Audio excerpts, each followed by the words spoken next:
j'ai quand même dirigé à Los Angeles une session de voix de Janet Jackson. Oh, waouh! Pendant des années, Cathy Guetta me faisait rentrer au bain. Et donc, il va dans l'autre studio où il y avait Nas, Busta Rhymes, tout le monde. Enfin, bref. Tous les jours, il l'appelait comme ça en disant « T'es une merde, t'es une merde ».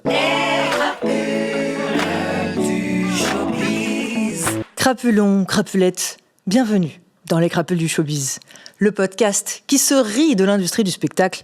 Je suis Nala et aujourd'hui, à ma table, j'ai deux crapules très particulières.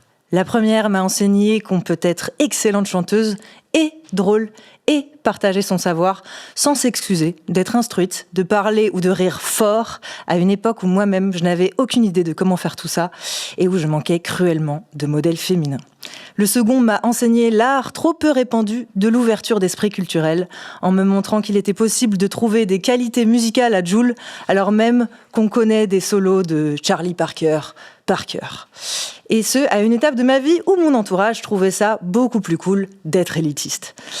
Ils ont fait mon éducation en parallèle de leur carrière, en passant par la télé ou les ondes de radio. Et aujourd'hui, j'ai l'honneur de les avoir à ma table, China Moses et André Manoukian. Bonjour! Bonjour Nala. Bonjour Nala. Ça va bien? Ça va super.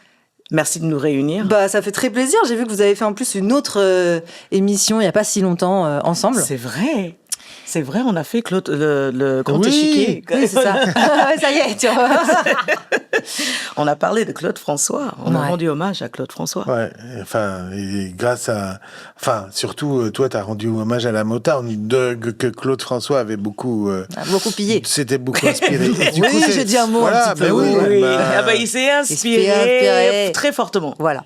C'était son école. En fait, tout le monde s'inspirait à cette époque-là. Les yéyés piquaient tous les tubes à la Motown. Moi, je savais pas que Sheila, il chantait des trucs de la Motown. Eh ben oui. Ok. Tu savais pas? Ben non. Enfin, il y a deux, trois trucs qui sonnent quand même très... Ouais, c'est sûr. Mais tu faisais pas de... Non, même, tu vois, les Rois Mages, c'était un gospel, c'était... Enfin, voilà. Ah quoi, ouais, tout le monde, ça par contre, je savais pas. Ouais. Ben ouais. Purée. Si j'avais un marteau, tu vois, tout ça, tout. C'est le Motown. 80% des chansons...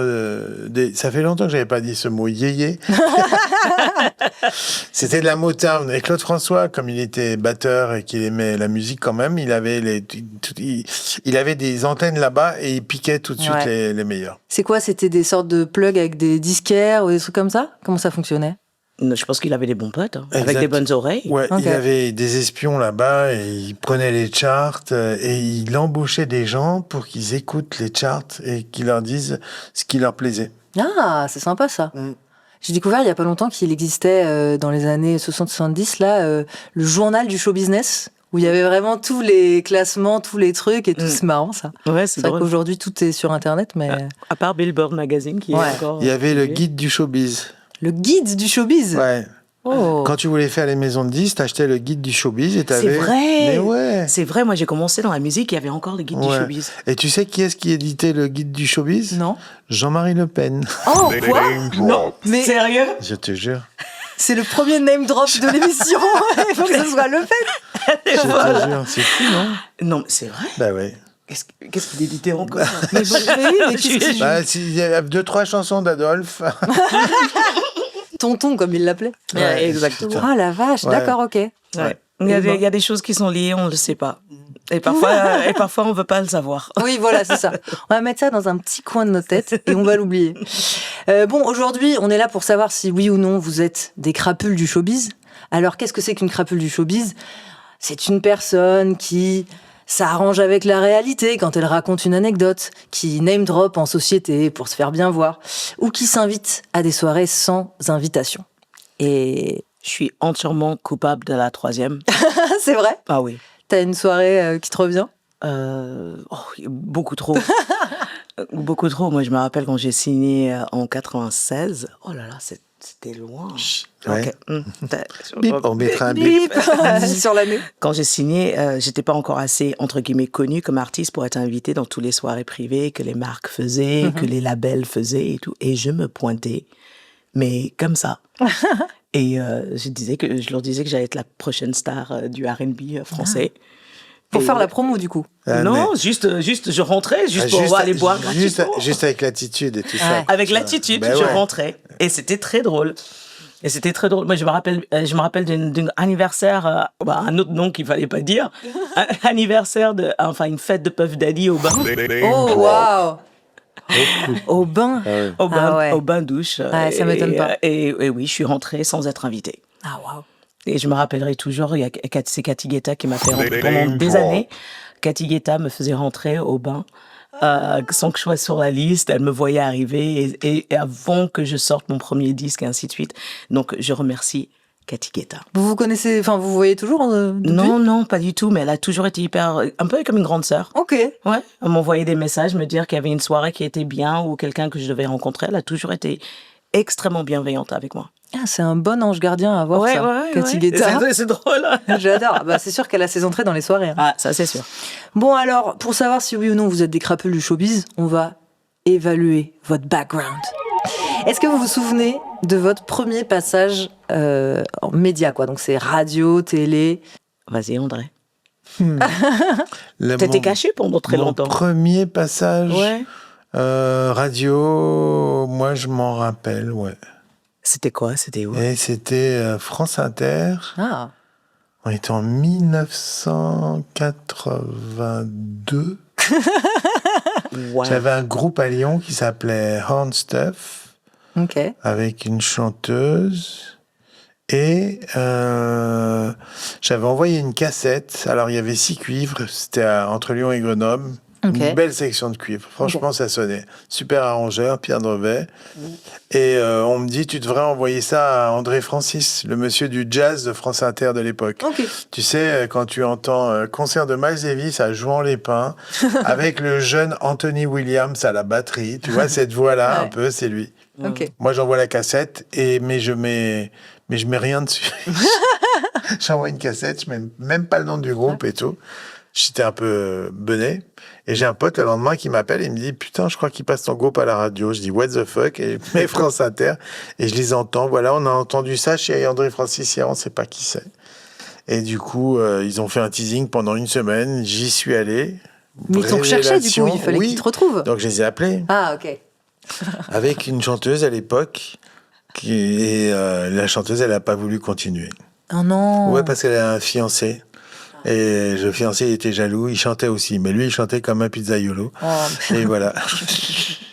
Et quand t'es jeune, quand c'est ton premier groupe, Ouais. et qu'on te dit, maintenant, vous allez faire tous les festivals du jazz, et vous allez faire, quand Jacques Chancel, à l'époque, Grand Échiquier, appelle en disant « je les veux », ou quand Ève Ruggieri, patronne qui, je sais pas, elle avait plein d'émissions, c'était eux qui tenaient le showbiz de l'époque, quoi, Ouais. tu vois. Ils t'appellent tous et ta chanteuse, elle t'envoie bouler Ouais. parce que son petit copain Marco, il est jaloux. Ah, les boules. Tu dis, Ouais. et ben après, tu cherches, Ouais. et puis après, je suis tombé sur Liane Folly. Ah ouais, pas Mais mal par comme contre, remplacement. mes potes, ils m'ont dit, on en a ras le cul de tes histoires avec les chanteuses, on te laisse tomber. Oh merde. Je peux les comprendre. Ouais. Ok, donc c'était ça le premier passage. Sympa parce que ça fait très. Ouais. Il faut à la Eh, recherche Mais exactement. d'André Manoukian. Putain, mais t'as raison. En plus de ça, il y avait des gars qui étaient là en blind. Il y avait le manager de Didier Lockwood qui s'appelait Jean-Marie Salani. Il y avait le patron de Vogue, une maison de disques. Il y avait le directeur de Jazz Mag. Ok. Et les gars, ils sont là. Ils te recherchaient tous. Et le mec, il leur dit, je vais vous faire écouter une bande. On est là pourquoi? Alors, ils écoutent. Il y a des cuivres, il y a tout. Enfin, tu vois, c'est une balade. Le premier, le patron de Jazz Mag, il dit, pour moi, c'est un orchestre américain. Il y a que les Américains pour pouvoir se payer un big band pareil. Putain, nous, 6 Grenoblois. Ouais. À l'époque, à la fin des séances, chacun donnait un billet de 100 balles, tu sais, Bah pour oui. payer le concert, pour payer le studio, je veux dire. Voilà. Et au bout d'un moment, l'autre, il dit, voilà, l'orchestre américain, c'est lui, il s'appelle André Manoukian, il vient de Lyon. Moi, j'avais 22 ans, et puis voilà. Et la chanteuse, elle s'appelait Patricia Wazan, et elle parle pas un mot d'anglais, elle a 17 ans, elle vient de Villeurbanne. What the fuck? Oh, trop bien. Ouais. Mais bon, tu vois, comme quoi, là où t'es vénère quand même, c'est que, en fait, ça te donne un signe, ça. Moi, je me suis accroché, quoi, tu vois. Et après, quand je montais les 10 ans plus tard, ou 7 ans plus tard, je monte les marches des escaliers du Festival de Cannes, avec Liane. Tout le monde crie Liane, Liane, Liane. Puis d'un coup, j'entends une voix qui dit Monsieur Manoukian. Je me retourne, je dis Vous êtes quelqu'un de ma famille? Elle dit Mais non. Mais vous êtes qui? Je suis la sœur de Patricia. Je dis Mais elle est où Patricia? Elle est là. Et là, je fais... Putain, genre, Bah je vais ouais. faire un signe en disant, c'était à toi. Enfin, voilà. Ouais. Bon, c'était une petite histoire. Bah, j'ai bien aimé. Déjà, j'aime bien parce que t'étais un peu recherché par le showbiz, tu vois. Ouh. Wanted, un peu. Ah, ouais. Et toi, China, tu te souviens ou pas? C'était Taratata. Ah, direct en premier? En premier grand truc. En fait, Ouais. je pense que la première chose que j'ai fait, c'est Nova. Ok. Ah, trop bien. En fait, il y avait le grand week-end sur Nova où il y avait tous les DJ. Il y avait Joe Star qui avait son émission et il y avait DJ Clyde, en fait, qui avait le Hypnotic DJ Show. Mhm. Et j'étais une régulière, en fait, avec DJ Asco. Sur le Hypnotic DJ Show avec DJ Clyde qui était le DJ de Assassin et de Ah ouais. Entertainer. Et donc, c'était chez Nova, en fait, mes premiers pas de radio régulier. Et en tant qu'artiste, c'était Taratata.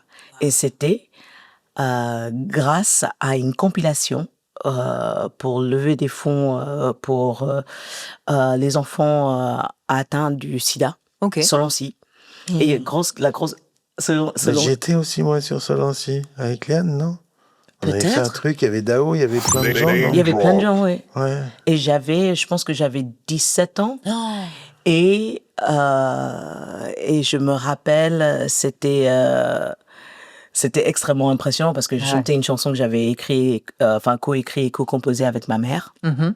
Et j'étais en mode adolescente banlieusarde. Ok. 100%. Genre, je parlais comme ça, non, mais attends, je parlais à Nagui, genre. Et en fait, je me rappelle, c'est pas que j'étais arrogante, je pense que j'avais tellement de connaissances musicales que j'entendais, et c'est pas un diss à Nagui, Oui. mais je crois qu'il a dit quelque chose et que ça m'avait énervé qu'il ne sache pas qu'il ait raconté une histoire, un truc musical qui n'était pas entièrement correct. Ouais. Et j'étais en pleine période de 16-17 ans, on fire, Ouais. fuck the world. Je venais de signer mon premier contrat et j'étais face à ce mec et dans ma tête, je pense que j'étais là, ouais, je peux animer ton émission, quoi. Oui, oui. Si tu veux de l'aide. Ah bah ça t'a peut-être donné des idées déjà, mais... Et en fait, je pense que la question qu'il m'avait posée, c'était si ma mère et moi, on chantait ensemble à la maison. Et je lui avais dit, mais non. Mais la manière dont je lui ai répondu, et vous pouvez trouver ça existe, hein, c'est sur le net. Et il y avait encore Sylvain, qui est le grand guitariste, qui est malheureusement décédé. Paix à son âme. Sylvain Luc, qui avait un grand solo sur ce morceau. Il y avait André Ceccarelli à la batterie. Enfin bref, j'étais accompagnée Des meilleurs. des meilleurs, des potes de ma mère. Ouais. Et c'était ça, ma première vraie télé, c'était Taratata. Ah, stylé. Et Pas mal. c'était très stylé. Et il y avait qui? Donc t'as rencontré un peu le showbiz à ce moment-là. Il y avait qui t'a impressionné, genre? Bah, j'ai rencontré le showbiz quand je suis sortie du ventre de ma mère. Ouais, bah oui, ça c'est sûr. Il y a mon petit frère Gabe qui m'a sorti une photo de moi avec George Duke. Donc, waouh! On était dans le sud de la France. Ah, j'adore. Ma mère et George Duke, ils étaient super amis. Elle était super amie avec Freddie Hubbard, elle était super amie avec Rick James, elle était super amie avec Chaka Khan, qui était ma nourrice. Chaka Khan était ta nourrice?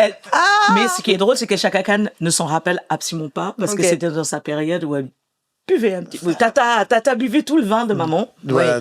Donc, elle avait une nourrice qui buvait. Tu vois. Ça explique beaucoup de choses. En fait, j'ai toujours rencontré des gens incroyablement créatifs et brillants. Ouais. Je savais pas qu'ils étaient des stars. C'est tout. C'était Oui, toujours t'avais des pas amis. cette conception quand du t'es showbiz, petit, quoi. non. Ouais. C'est ta vie normale, c'est des artistes. Et ça fait un monde d'adultes assez féerique, hein, parce que des artistes, on est comme une catégorie de personnes assez intéressantes. Bah oui, c'est sûr. Et rigolo. Mais c'est comme si, tu grandis et tu vois André Manoukian tout le temps. Oui. Non, mais il y a Donc quand même... tu vois pas André Manoukian, le mec de la télé, tu vois André, quoi. Tu vois Dédé. Tu vois Dédé. Mais il y a quand même des gens qui t'ont fait qui t'ont fait quand même un peu starstruck, quoi? Je pense que c'est quand je suis revenue sur Taratata, je me suis retrouvée face à Warren G. Ah, waouh! Et j'ai fait, quand il a repris What's Love Got to Do With It, et je me suis engueulée avec son management. J'ai jamais eu de manager. Et je me suis engueulée avec son management bien américain, tu sais, à qui il fallait envoyer des emails, des fax, quoi. Pour défendre le fait que je chante le début du morceau de Tina Turner et que je fasse pas juste le refrain. Donc, en fait, que je débute le morceau. Et ça a été un combat de 2 mois. Ok, parce que quoi? Parce qu'en télé, il y a ce truc de il faut que ce soit très court et tout? Non, c'est juste que le management de Warren G était, c'est qui cette meuf? On la connaît pas, on l'a vu en France, on nous impose. Parce que Taratata, souvent, c'est des rencontres d'artistes. Okay. Et à cette époque-là, ils essayaient de mettre des artistes moins connus avec les artistes très connus. Donc Warren G, c'était énorme à cette époque-là. Et le management était méchant avec moi. Je me rappelle, le manager a dit, mais quittez pour demander ça, on te connaît pas, nanana, et c'est quoi le plus-value, nanana, et tout. Et une fois que j'ai chanté, qu'on a fait la répétition, le manager est venu me voir et me dit, tu veux pas faire la première partie de sa tournée en France? Et donc, je me suis retrouvée à faire la première partie de Warren G. Mais ça, c'est des histoires comme on aime bien. Ça, c'est ça. C'est une rom-com musicale. C'est toujours l'histoire de l'underdog, quoi. Mais comment ça? C'est parce que t'as ce stand-up for yourself? C'est parce que j'ai bien chanté. Ah, parce que t'as bien chanté. Ah oui, pas après. Parce qu'en fait, le morceau de Warren G, il y avait juste le refrain What's love got to do with it. Ils avaient repris ça. Ils l'ont pris pour une choriste. Ils voulaient juste que ils t'ont pris pour une choriste. J'avais 19 ans. Je peux te dire qu'il n'y avait pas moyen à cette époque-là que tu don't put baby in a corner, quoi. Tu vois, j'étais là, non, I am a queen. Ah, j'adore. Mais c'était ma première fois de vraiment rencontrer l'énergie très masculine, très dominateur de l'industrie du disque. C'était ma première rencontre avec ça. Et je me suis rappelé que je ne voulais pas bosser comme ça dans ma vie et que je voulais jamais être ces genres de personnes-là. C'est vraiment, c'est écrasant. Comment ils te traitent comme si personne te dit bonjour et te disent pas. Enfin, c'est vraiment l'histoire typique que tu vois dans les téléfilms de la petite meuf qui arrive, personne la calcule, ils te mettent dans un coin et après tu chantes et tout d'un coup c'est mais attends, elle a vraiment quelque chose et voilà quoi. Donc toi, t'as jamais cette sensation de d'être cloué comme ça par quelqu'un qui. C'est un peu de ça, je pense. Q-Tip. Ah ouais, moi aussi j'adore. Ah j'adore. J'ai 16 ans, je suis à New York avec un des plus grands ingénieurs de son de l'époque et puis pour toujours, qui s'appelle Bob Power, qui est le mec qui a réalisé l'album Brown Sugar de D'Angelo. Ok, wow. Et beaucoup d'albums de Michel Ndegeocello. Il a mixé tous les Tribe Called Quest qu'on adore. Wow. Plein de disques. Et donc, c'est lui qui a réalisé mon premier single. Et je suis en studio, un gros studio à New York. Je pense que c'était Hit Factory, en fait. Gros studio. Et à côté, il y avait Tribe Called Quest qui était en train d'enregistrer leur album où ils avaient invité tout le monde. Il y avait... c'est l'album blanc. Je ne me rappelle pas le titre. Bref.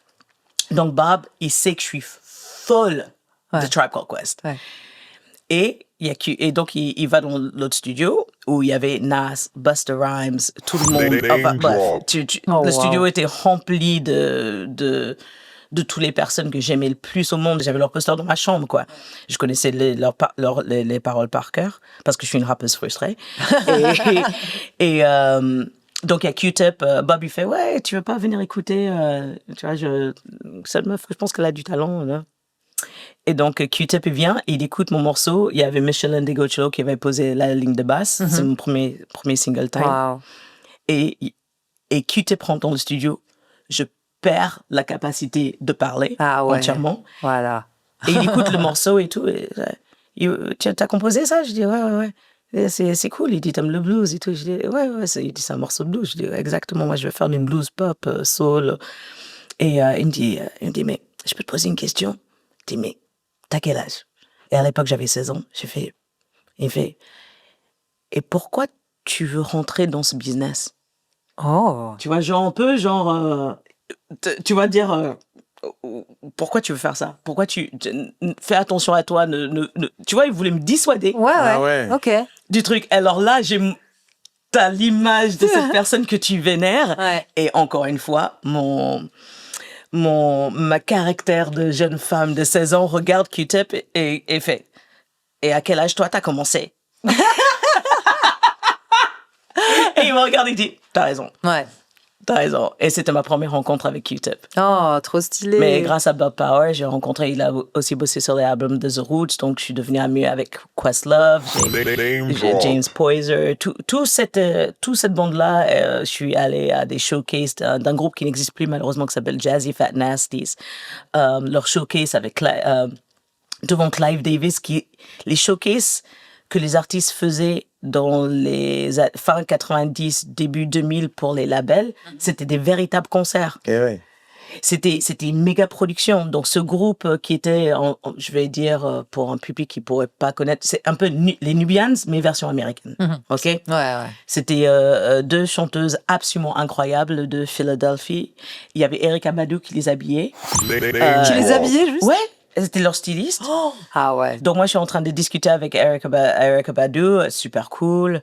Je suis avec Questlove et tout. Il y a Clive Davis qui rentre avec 20 autres personnes du label. Et tu vois cette pression énorme qui est mise sur ces artistes qui jouent leur vie, en fait. Ouais.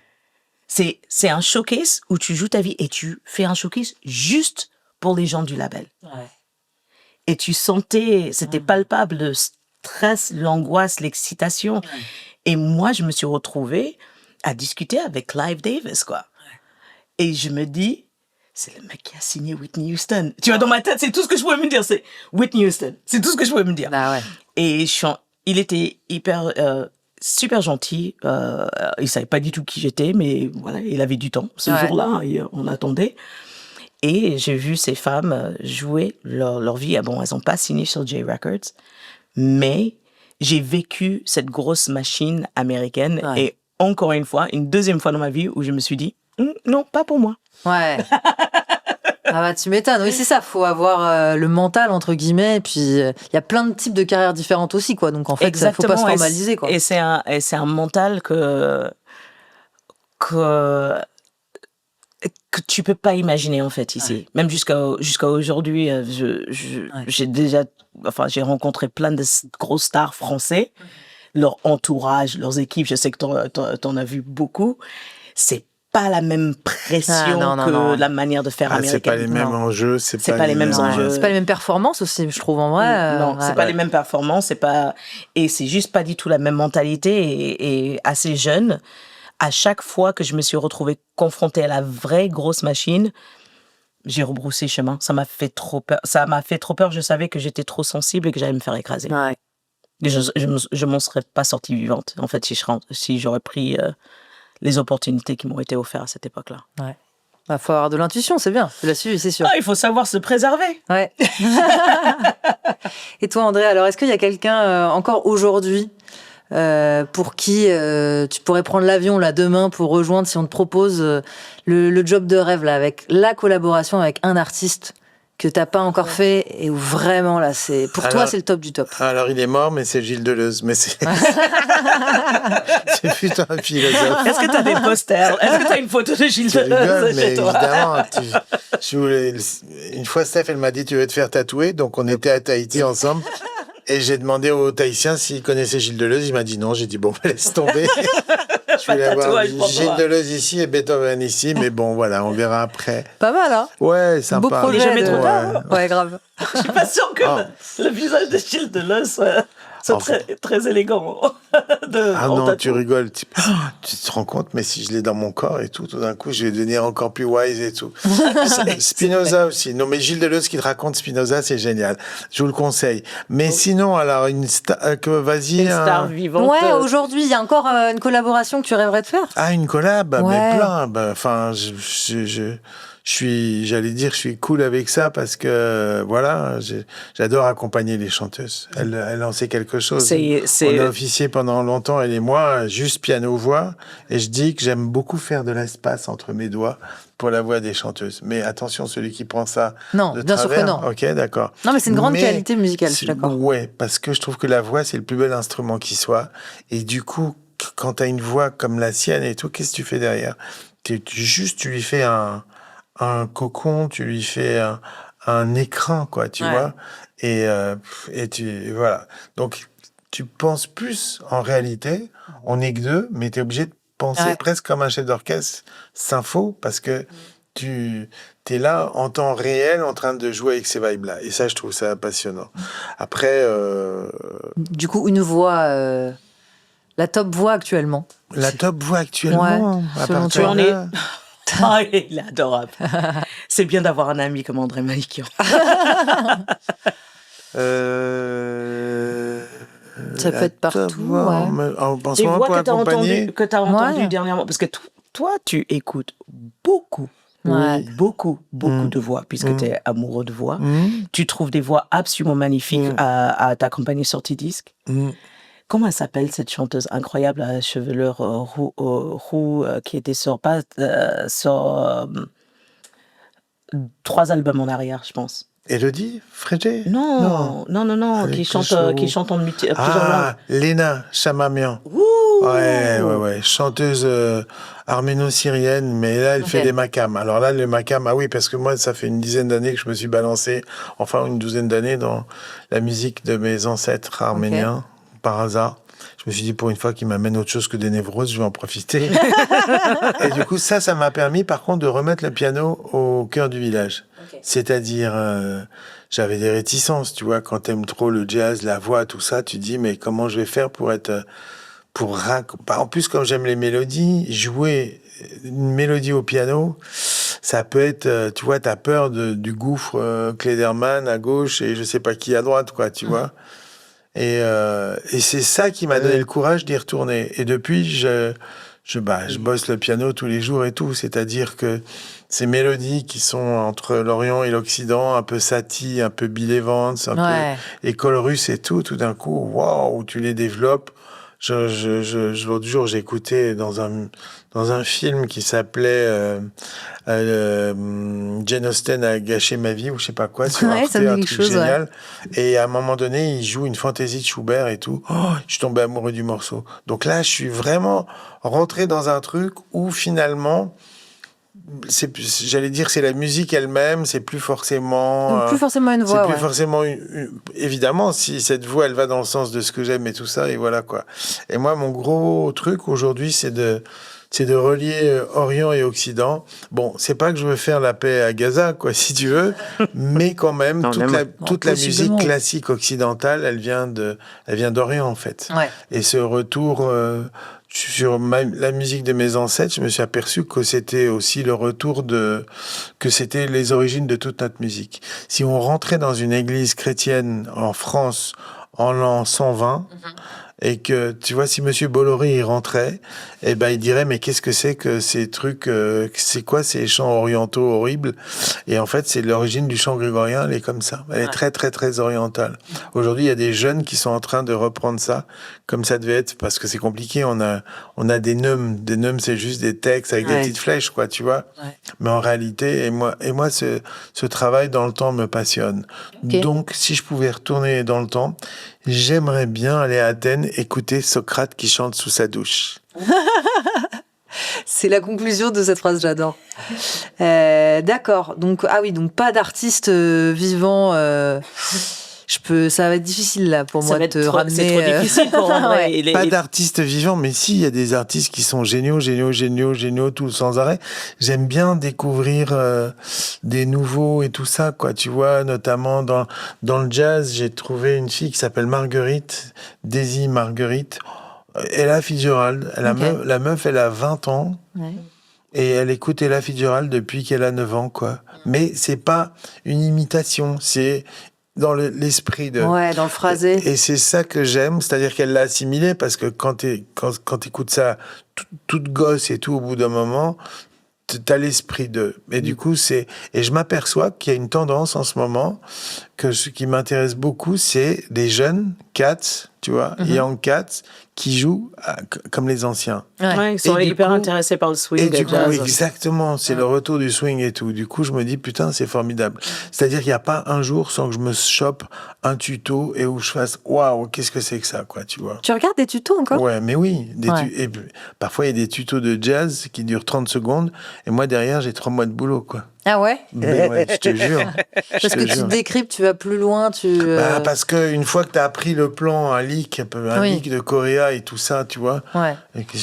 Mais Il va nous en montrer une. Il va nous en montrer une. il faut le connaître dans toutes les tonalités. Oui, c'est sûr. Donc après, c'est du boulot. Puis une Ouais. fois que tu l'as connu, enfin, une fois que tu sais le jouer, si tu le joues tel quel, ça n'a aucun intérêt. Ouais, faut Donc que tu l'idée, l'appropries. c'est de te le manger et ensuite de pouvoir en faire quelque chose toi ou pas. Bah, rien que si il y a des leaks que tu sais faire et puis qui te servent à rien du tout parce qu'ils sont tellement typés, quoi, tu vois. Je te donne juste un tout petit exemple. Ton visage. Et après, le mec, il dit, Ouais.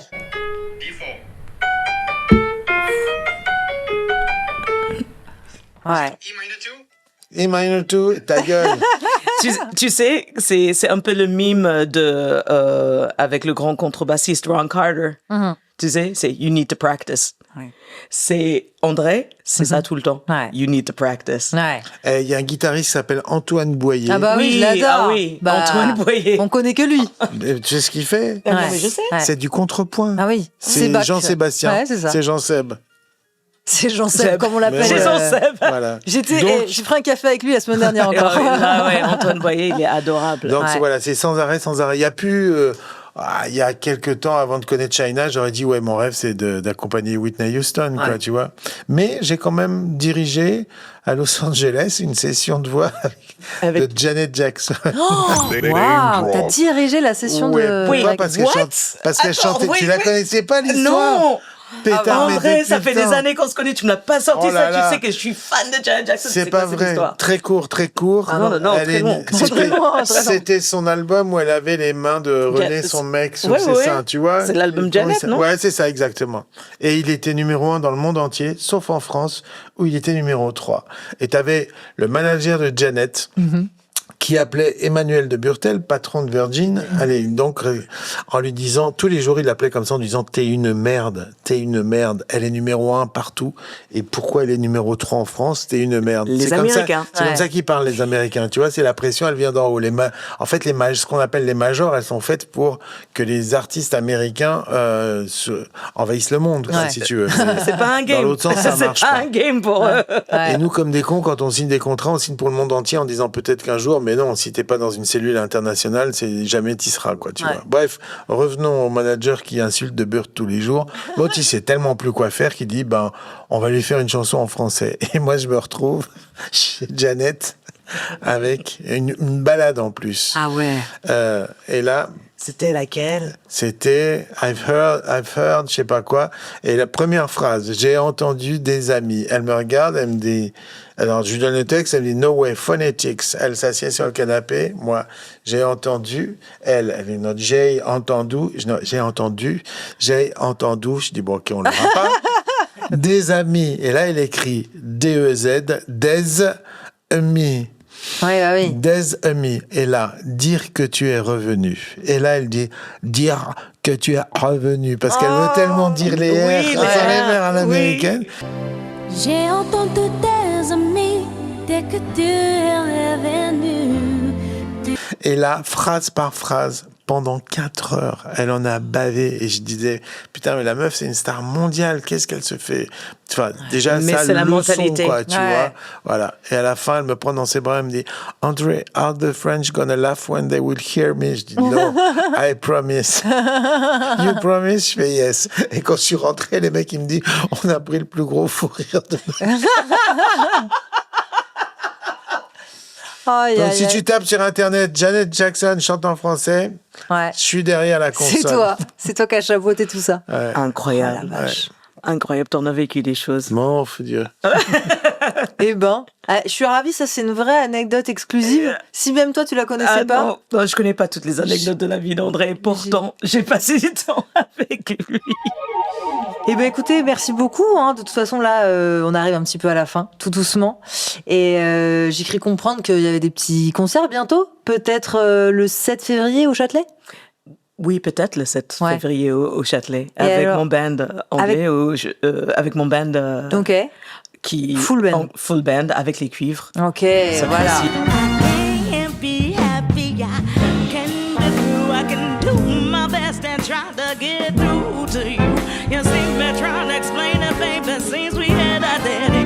Can you comprehend? I'm asking here to wing it, but Oui, je vais présenter. J'ai sorti mon album It's Complicated toute seule et en physique. Ouais. J'ai Oui, pas- c'est ça, c'est très important de le dire. Il n'existe pas sur les plateformes et Non. c'est vraiment que du physique. C'est que du physique. Et- Je viens de passer mon seuil de 400 ventes physiques. Ouais, Je suis félicitations. très, très heureuse de ça. Et là, ça sort en international, en vinyle, dans les magasins, Trop bien. les magasins de vinyle indé. Mhm. Donc, je suis hyper heureuse de ça. Ça sort le 13 février à l'international. Et ouais, je joue à Paris, je fais Conflans-Sainte-Honorine aussi le 20 mars. Je joue un peu partout en France là, toute cette année. Je suis hyper heureuse et je fais une tournée d'été avec le chanteur José James. Non, super. On rend hommage au 50e anniversaire de l'album de Marvin Gaye, I Want You. Oh, trop bien. C'est la grande classe, ça. Ah, Ça la va être la classe. grande classe avec une équipe de musiciens absolument dingue. Trop bien. Donc, je pense qu'on a une quinzaine de dates. Oh. Et non, tout se Ok. passe bien. Toujours la radio. Trop bien. TSF Jazz. Ah bah une oui. fois par mois. Trop bien. Magazine autour de la voix. D'ailleurs, il faudrait que je t'invite. Alors là, tu sais que je viendrai avec très grand plaisir. Et puis, je vais essayer de trouver une place dans l'emploi du temps d'André, l'homme qui travaille le plus au monde. Ça fait 10 ans que je lui prends la tête pour qu'on fasse un album ensemble. Ah. Et Ah ouais. un jour, on va le faire. Tu sais quoi, ouais, quand tu seras un réfugié politique en France parce que t'es américain, parce que là-bas, c'est en train de... T'en as plus ça, pour ça, longtemps, oui, là. c'est- non, mais c'est ça. Ouais. Je dois renouveler ma carte de séjour française. Ah. Comment vous dire que Oui.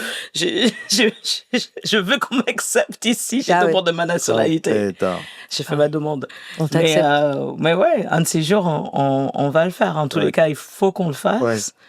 Parce que je pense que c'est une des personnes qui, dès notre première rencontre, quand je l'ai interviewé à MTV, c'est comme ça, on s'est rencontrés vraiment. C'est vrai, je vous ai même pas demandé comment vous étiez rencontrés. À J'ai MTV. interviewé C'est top. André et il me disait qu'il faisait un album de standard de jazz avec des différentes voix. Il m'a invité dessus. Et c'est grâce à André que j'ai trouvé ma voix de femme. En fait, ma voix où j'ai compris, où j'étais accompagnée, où il y avait quelqu'un qui vraiment écoutait ma voix et il me disait non, tu peux chanter aussi bas que ça. Ouais, ouais. En fait, que je sois toujours m'a pris pour une soprane. Mhm. Donc, j'ai toujours chanté très haut. Et c'est avec André, j'ai dit, mais en fait, je suis alto. Mhm.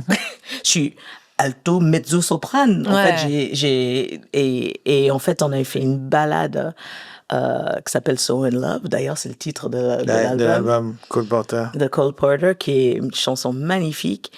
Et j'ai vraiment trouvé, à partir de ce moment-là, j'ai pas lâché ce que j'ai découvert dans ma voix grâce à une interview à MTV. Ça, c'est dingue. Ouais, et on s'est pas quitté depuis.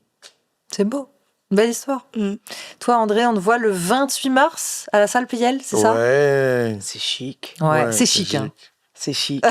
Tu ramènes combien d'harmoniens avec toi? Non, j'en ai pas un seul. T'en as pas un seul, Non, j'ai un percussionniste indien, Ah! un violoncelliste, donc Mohsin Kawa, violoncelliste Guillaume Latil, Oh, Guillaume. marseillais, donc un peu arménien peut-être, Un parce peu, que ouais. Marseille, hein, ouais. Merci, j'ai joué avec lui grâce à toi Ah et ouais. c'est un des Mais ouais. c'est un des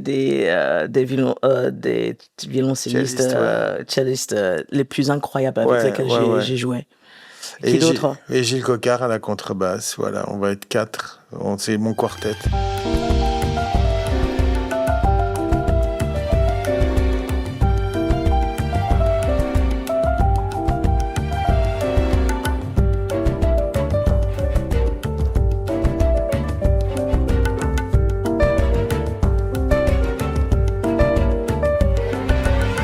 Ok. L'idée, Trop bien. c'était vraiment, même si l'album, il est très, il y a beaucoup de cordes avec un super orchestre, mais voilà, si ça se passe.